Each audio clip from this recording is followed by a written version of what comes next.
लागत बढ़ गई है कि अपनी जेब में बचता बहुत कम है।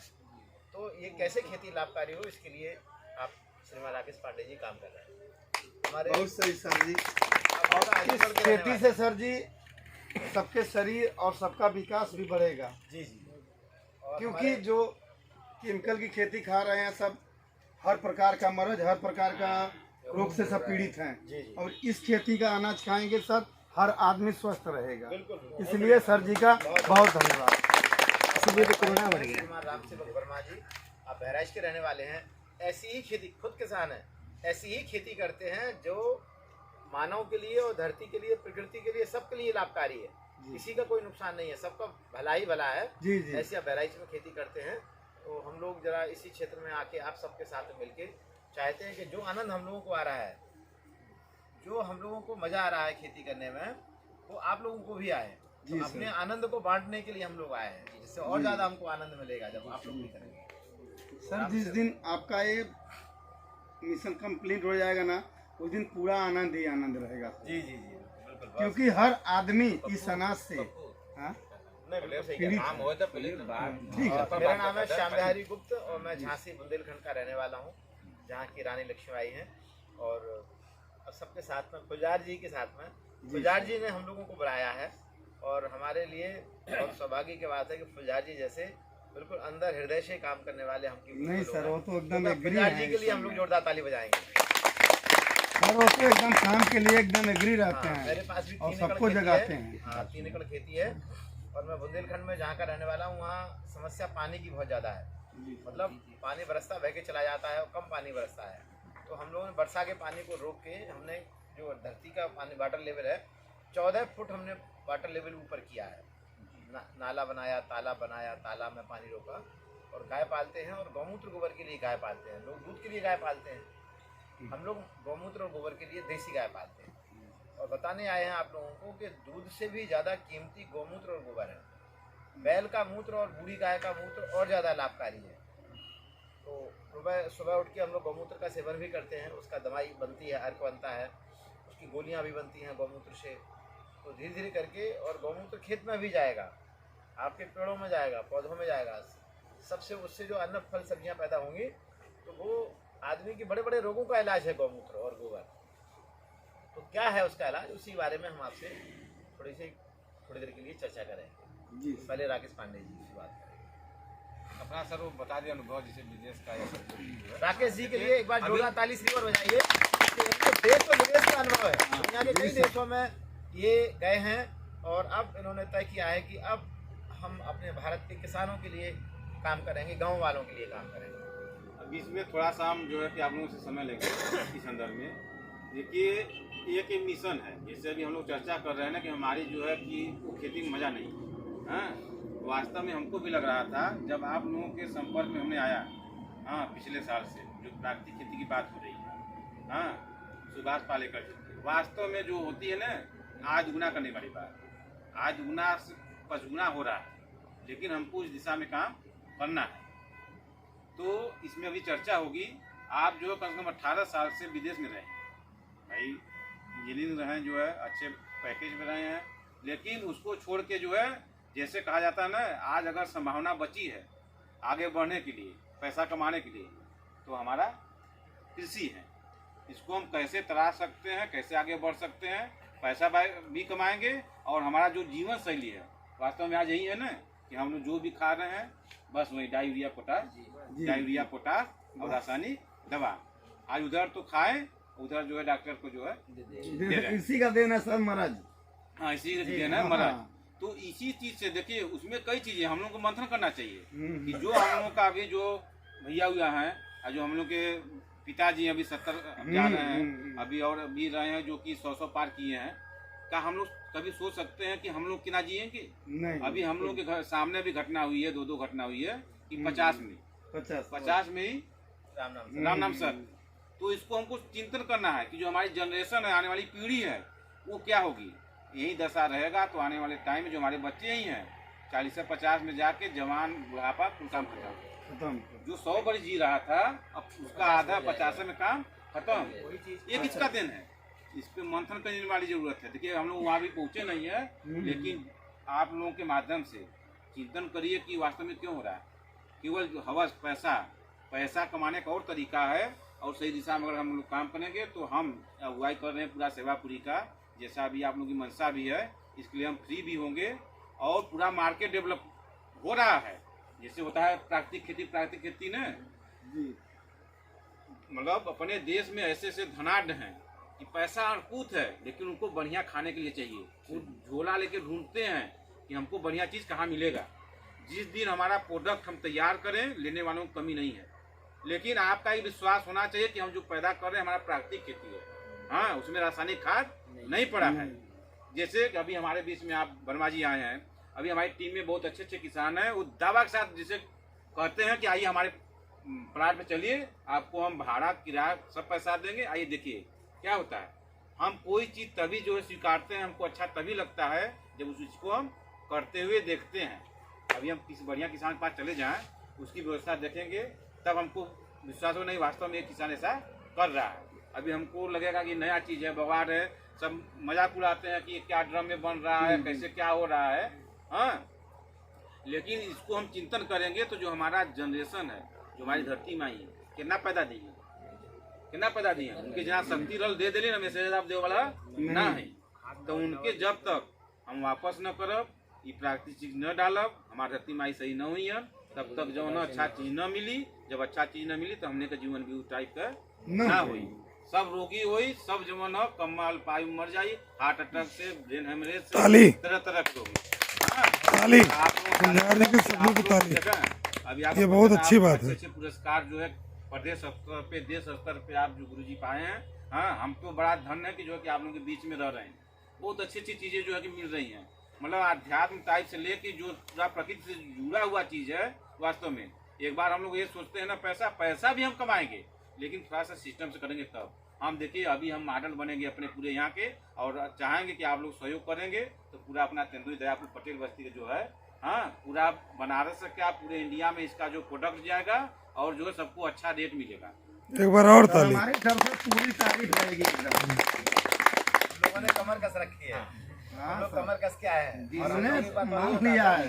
अब जो हमारे सबसे आग्रह करेंगे कि अपना जो है कि अनुभव शेयर करें, और जो हमारी संभावना है, जो हमारे जो नवयुवक की सब भाई हैं, हमारे सब परिवार के सभी हैं, हाँ, तो ऐसी संभावना जो आप लोग फील्ड में हैं, हर चीज शेयर कर रहे हैं, उस पर वर्क कर रहे हैं, तो इस प्रेरणा मिले कि मतलब वास्तव में ये चीज हो सकता है या हो रहा है, हो सकता नहीं है, हो रहा है, क्योंकि हम तो देख रहे हैं हो रहा है। तो आप लोगों में यही प्रेरणा जो है कि जगाना है।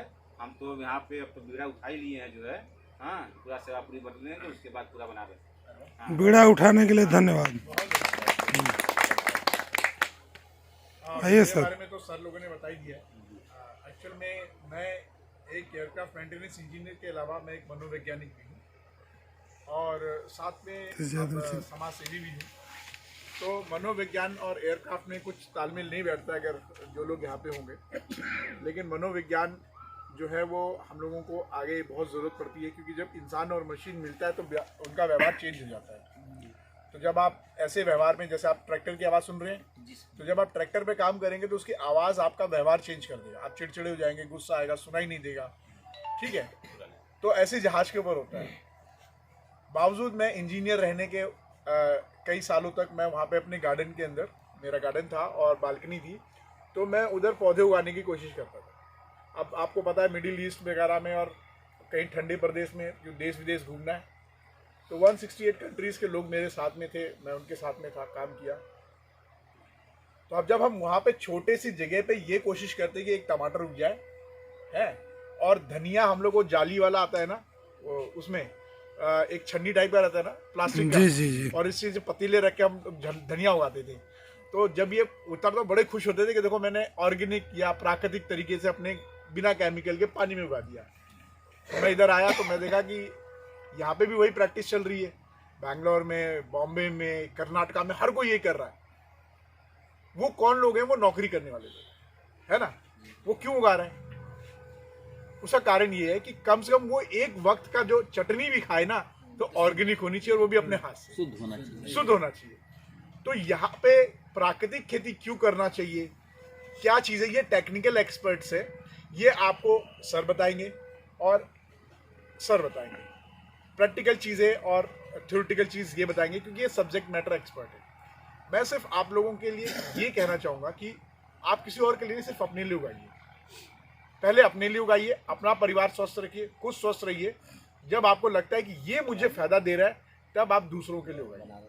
क्योंकि जहाज में बैठते वक्त सबसे पहले क्या बोलते हैं कि पहले मास्क अपने मुंह पे लगाइए। जब आप सुरक्षित रहोगे तभी दूसरे की मदद करोगे। तो सबसे पहले मैं अपना हेल्थ बचा लूँ, है ना। तो बस एक छोटी सी बात थी।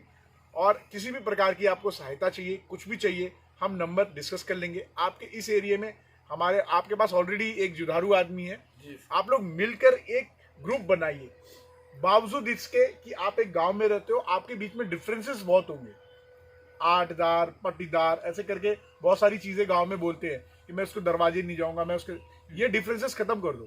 क्योंकि जब मैं देखूंगा तो मुझे भारत एक नज़र आता है, मुझे भारत एक नज़र आता है। मैं पड़ोसी नहीं देखूंगा। मैं आजमगढ़ से आया हूँ, आप बहराइच से आए हैं, आप झांसी से आए हैं। हम किसी को पड़ोस के नहीं, हम पूरे भारत को देखे, हम अखंड भारत की बात करते हैं। तो मेरे लिए वो है। तो आप एक संकल्प लेके चलिए कि हम एक भारत है, और सारे डिफरेंसेस के बाद अगर मुझे ऑर्गेनिक खेती नहीं आती या प्राकृतिक खेती नहीं कर पा रहा हूँ तो मैं फला आदमी से सीख लूँ। और ये जज्बा अगर आप पैदा कर लेते हो तो मैं गारंटी दे रहा हूँ, ये जो है ना खिलौना जो सबकी जेब में 1 GB का है, आप यहाँ से जाके रास्ते खोज लोगे। और यहाँ पे जितने बच्चे पढ़ रहे हैं, राइट, क्या आपको नौकरी के लिए आप कैसे जुगाड़ लगाते हो? यूट्यूब पे देखते हो, गूगल पे खोजते हो, सब जगह खोजते हो, आपको प्राकृतिक समझ में आएगी। आप अपनी तरफ से अपनी सेल्फ स्टडी कर लीजिए। और जो भाई बहन नहीं यूज कर पाते हैं फोन, वो यूट्यूब वीडियोस तो देखते ही है ना, आप आपस में साझा कर लीजिए। तो मैं अगला जो वक्ता हमारे हैं, मैं शाम से डिस्कस करूंगा कि अगले एक्सपर्ट्स पे वो लेके जाए। और यहीं पे मैं अपनी बात समाप्त करता हूँ। बहुत बहुत शुक्रिया। अब मैं राम शिवन वर्मा जी से कहूँगा कि वो जिस पद्धति से खेती कर रहे हैं, जो कर रहे हैं, वो अपने अनुभव बताएं, खेती करने के अनुभव बताएं। तो अभी हमने छोटा उदाहरण दिया था, लेकिन अब दोबारा बोलना है तो एक बार जयकारा लगाए। भारत माता की जय, गौ माता की जय, पृथ्वी माता की जय। क्योंकि आज हम एक उदाहरण आपको बताए थे, अभी बता रहे थे कि एक संस्था थी, उस संस्था में हम काम कर रहे थे, समाज सेवी संस्था। आपको जो खेती कर रहे हैं वो बताइए। नहीं, उसी पे आ रहा है। सीधा तो हम उस पे ये हुआ कि जो नौजवान खेती क्यों नहीं कर रहा है, उसको पैसा ज़्यादा चाहिए। तो उस खेती में कई प्रकार की, उदाहरण के तौर पे अगर एक नौजवान पैसा कमाने के लिए यहाँ अपने ज़िले से कई ज़िला छोड़ करके, प्रदेश छोड़ करके जाता है, तो औसत 15,000 रुपये 20,000 रुपये मंथली कमाता है। बात सही है कि नहीं है? जी सर। और जब 15,000 रुपये मंथली कमाता है तो 24 घंटा महीने में 300 दिन, वर्ष में 365 दिन घर के बाहर रहता है। हल्का से पीछे रहता है कि नहीं रहता? बस हल्का से पीछे करा। वो व्यक्ति अगर घर पे रहे और दिन का जो समय होता है उसमें पूरा समय अगर लगा करके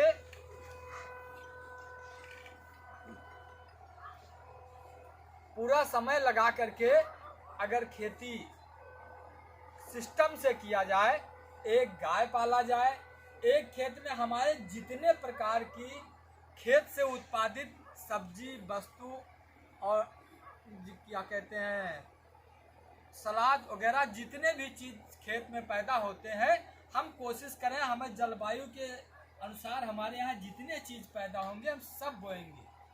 और कुछ ऐसी फसलें हैं कि एक दूसरे की पूरक होती है।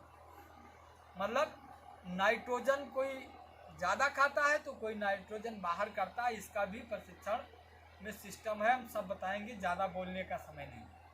तो पूरक के समय जैसे अभी देख करके आए हैं, ऐसी कई प्रकार की फसलें एक खेत में सिस्टम के अनुसार लगाया जाए तो 1 एकड़ से 6 लाख रुपए आय हो सकती है। 1 एकड़ से कितनी? 6 लाख। कितना? पर अच्छी गृहस्थी चलेगी कि नहीं चलेगी? 1 एकड़ में 6 लाख रुपए कमाएंगे तो घर गृहस्थी बढ़िया चलेगी। हाँ, वो कैसे कमाते हैं? और मान लीजिए हम ज़्यादा पढ़े लिखे हैं, इतने दिन काम नहीं कर पाए हैं, तो हम नौकर नहीं रखेंगे। एक गांव का अनपढ़ जो बेरोजगार है उसको एक सहयोगी रखेंगे। उसको सहयोगी मतलब अपना भाई की तरह, उससे हम ज़्यादा से ज़्यादा उसमें जो हमको आय होगी, हम सोचेंगे इसका भी परिवार बढ़िया चले। अगर हम उसको इतना आने की संभावना हो या आ जाए तो हम दूसरे साल से उसको 500 रुपये अगर रोज देना प्रारंभ करें तो उस पर 1,82,000 रुपये एक साल में होता है। 1,82,000 गांव के जिस भी अनपढ़ जो मजदूरी करते हैं उनको मिलना प्रारंभ कर दे, उनको भाई की तरह मानना शुरू कर दो, तो काम रुकेगा? नहीं रुकेगा।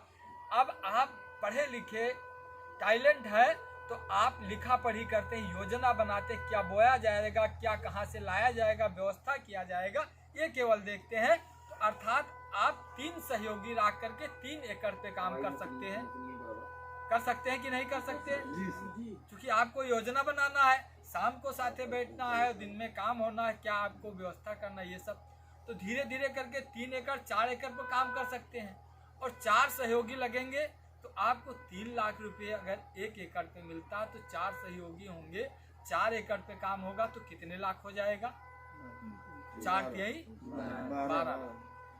अब पैसा भी कमाया जा सकता है, इसको हम कई साल तक कहते रहे। फिर जब 1-2 लोग प्रयोग में किए और फिर फेल हो गए तो हमने सोचा कि इसको हम करके दिखा देंगे, तब आप संगठन में काम करेंगे। तो हम संगठन से पूर्णकालिक के रूप में जो काम कर रहे थे कि हम रात दिन उसमें रहते थे, प्रवास करते थे, उसको छोड़ करके हम अंशकालिक की थोड़ा समय आप कहीं बैठक बुलाएंगे, हम इसका परिणाम वहाँ बताने आएंगे, हम रोज नहीं हर्जा कर रहे।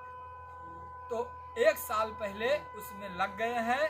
तो आज जिला स्तर का कोई अधिकारी नहीं है जो हमारे खेत पे ना आया हो, और जिले में कोई भी प्रशिक्षण होता है सरकारी तो उसमें बुलाया जाता है।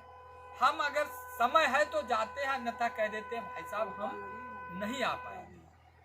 आप यहाँ आने के लिए भी हमको जब बोला गया, बहुत दबाव के कारण आए। फिर यहाँ से आप लोग कह रहे थे हमारे साथ में आए 5 लोग, आप बहुत व्यस्त रहते हैं। तो हम कहा हम व्यस्त इसलिए रहते हैं कि हम वहाँ खेती भी देखते हैं। और एक और ताजुब की बात होगी, हम अपने खेत में ऐसा नहीं कर रहे हैं। हमारा खेत कई टुकड़ों में थोड़ा थोड़ा करके है। गांव के किनारे हमारा परिवार ज़्यादा है, बच्चे ज़्यादा हैं, तो बच्चे भी देखें तो गांव के किनारे 2 एकड़ खेत 1 लाख रुपए, उनको 1 साल का 1 लाख रुपए देते हैं। 5 साल से वो खेत लेकर के हम काम कर रहे हैं। बहुत बढ़िया। हम ये सोचा कि धरती माँ है, जिसके नाम से है उसकी माँ है, और वो अपने माँ की सेवा कम कर पा रहा है, तो हम उसके माँ की सेवा करें तो हमको भी फल मिलेगा, और उसका जो माँ का आशीर्वाद मिलेगा तो उनको भी हम बढ़िया देंगे पैसा। तो उनको भी दे रहे हैं। और धीरे धीरे 4 साल से उस पर काम कर रहे थे, बच्चों द्वारा हो रहा था। 1 साल से जब हम छोड़े हैं संगठन में, तब 1-2 एकड़ और प्लाट सरकारी जो जिला स्तर पे उद्यान निरीक्षक होते हैं, उद्यान अधिकारी होते हैं, उन्होंने कहा कि हम ये आपका क्षेत्र जो है अंदर है, रोड किनारे नहीं, इसको दिखाने के लिए हम बहुत लोगों को नहीं ला पा रहे हैं, तो हम 1-2 एकड़ यानी 1 हेक्टेयर लगभग सड़क के लखनऊ रोड के किनारे चारों तरफ से बाउंड्री है, एक डॉक्टर साहब का खेत है, तो उसको हम लेकर के देते हैं। आप इस पे करिए, इस मॉडल को हम बहुत लोगों को दिखाएंगे। तो उस मॉडल पे आज 7 महीना हो गया, उसमें भी काम हो रहा है। अर्थात 2 एकड़ और 2 एकड़ 4 एकड़ पे काम हो रहा है। 4 सहयोगी काम कर रहे हैं। यहाँ पर कापी हमारी है, शाम को सब हिसाब होता है कि सहयोगी को कितनी आवश्यकता लगी, कहाँ से मिली, कौन सी बिक्री हुई। और केवल 4 गाय हम पाले हुए, 4 एकड़ पे 4 गाय पाले हुए हैं। उसमें जीवामृत, घन जीवामृत, कीट नियंत्रक और बीजामृत बहुत मतलब प्रयुक्त मात्रा में हो जाता है, कोई कमी नहीं रहती है।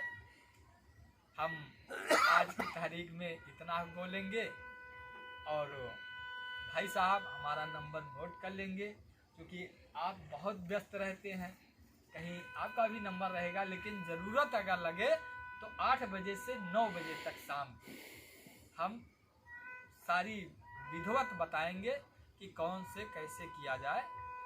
करना जब शुरू करेंगे धीरे धीरे सब आ जाएगा, सब आसान हो जाएगा, कोई कठिन नहीं है। गौमूत्र के लिए भी कोई कठिन नहीं है। करना शुरू करें और थोड़ा ना कुछ हो तो थोड़े में प्रयोग करके देख ले। 1 बीघे आधा बीघे में सारा यानी आधा अधूरा न रखे, सारा प्रयोग उसमें लगाए, तब उसका परिणाम देखें।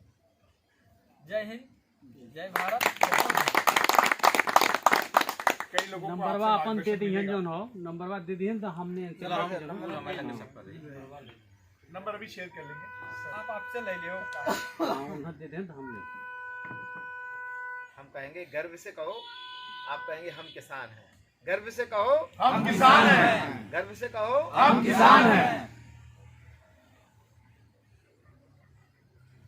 मेरे साथियों, मैं आपसे कुछ बातचीत हम सीधे नहीं करेंगे, आपसे प्रश्न करते हुए बात करेंगे। हम सभी मनुष्य हैं, जितने भी तरह के हम जीव देख रहे हैं, कुत्ता, बिल्ली, सुअर, भेड़, भैंस, बकरी, वनरोज, जितने सभी हैं, इनका एक जीवन चक्र है। मतलब गर्भ धारण करने से लेके, पैदा होने से लेके और मृत्यु तक का एक सबका जीवन चक्र है कि नहीं है? हाँ। हम लोग पहले कभी माँ के गर्भ में रहे होंगे, गर्भ से बाहर निकल के आए, फिर माता पिता ने हमको पाला पोसा, बच्चे से बड़े हुए, बड़े होते हुए कोई 50 साल का हो गया, कोई 60 साल का हो गया।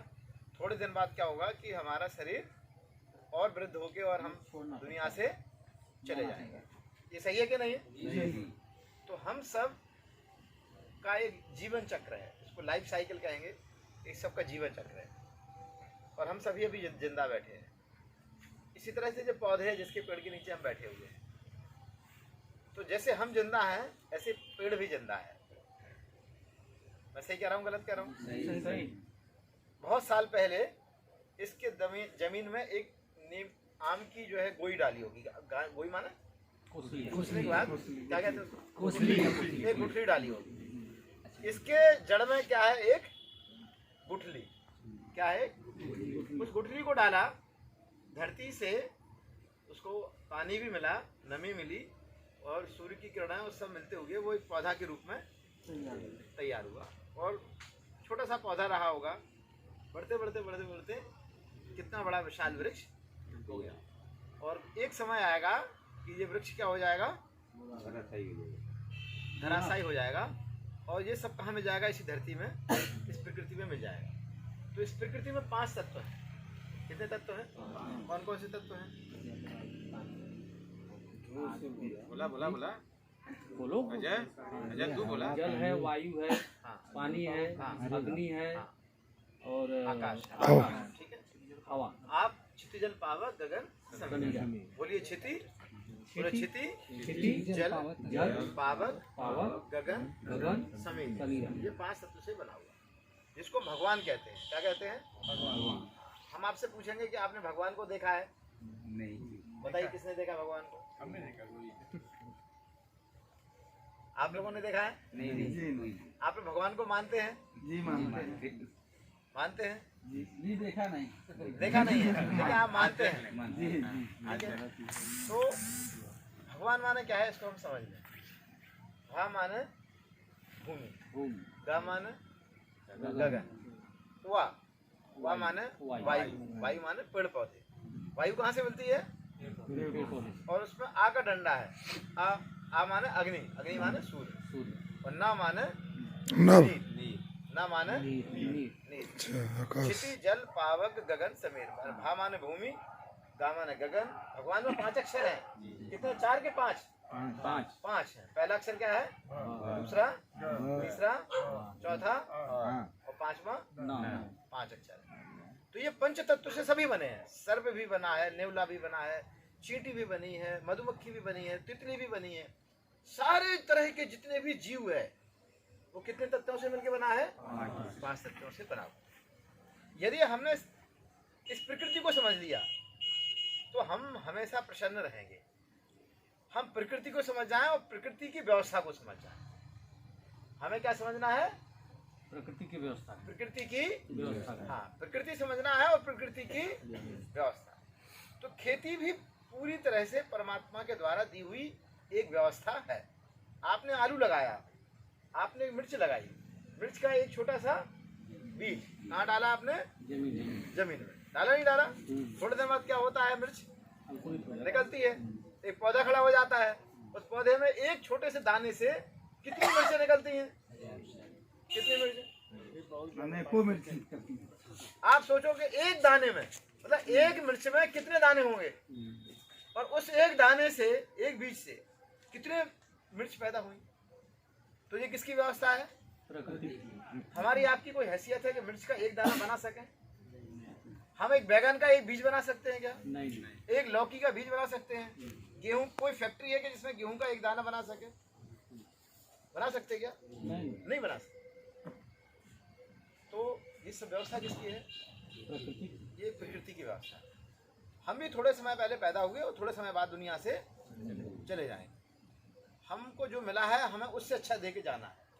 हमारे माता पिता ने, हमारे दादा दादी ने हमें जो दिया है, हम उससे ज्यादा अच्छा करके अपने किसको सौंप के जाएंगे? अपने बच्चों को। ये खेती जिसको हम कहते हैं हमारी खेती, हमारी खेती, हमारी खेती नहीं है, ये हमारे बच्चों की खेती है। किसकी खेती है? बच्चों की। हमारे माता पिता ने हमको दी है और हम किसको सौंप के जाएंगे?